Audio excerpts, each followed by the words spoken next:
আল্লাহ তো আমারে বলছে প্রয়োজনে আপনি একাই আল্লাহর পথে যুদ্ধ করবেন। আল্লাহ তো আমাকে বলছে আমি শেষ, আমি আমার হিসাব দিতে হবে। এই জন্য প্রথম জিম্মাদারিটা। এই জন্য প্রিয় ভাই বাবা, একটি মাহফিল এটা একটা প্রদর্শনী না, এটা নির্বাচনী জনসভা না। আমি কোনো প্রার্থী না, আমার কোনো মার্কা নাই। দয়া করে এই জন্য আল্লাহর বাস্তে প্রিয় ভাই আমার, বাবা আমার, শুধু শুধু হুড়াহুড়ি হুলস্থুল না করলে ভালো। আল্লাহর কথা ওলামায়ে কেরাম ধারাবাহিকভাবে বলতেছেন, নিজের জন্য মনোযোগ দিয়ে শুনলে ভালো, শুনলে ভালো।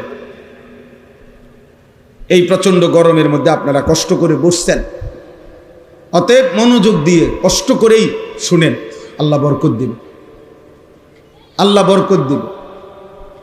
আমি দয়া করে অনুরোধ করলাম, আমরা প্রত্যেকেই নিজের ঈমান আমল আখিরাতের ব্যাপারে আমাদের প্রথম দায়িত্ব এটা আমাদের ফিকিরে রাখতেই হবে, আমাদেরকে এটা মনে রাখতেই হবে।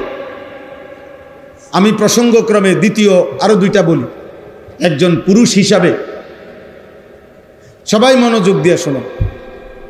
এক নম্বর দায়িত্ব হলো আমার নিজের ব্যক্তি, আমি আমার ঈমান আমলের হেফাজত, আমার আখিরাতের ফিকির আমার মধ্যে থাকা চাই, জওয়ান হোক বুড়া হোক।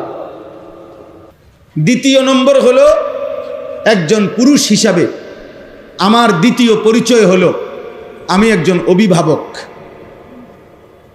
অতএব আমার অধীনস্থ যারা, তাদের প্রত্যেকের ঈমান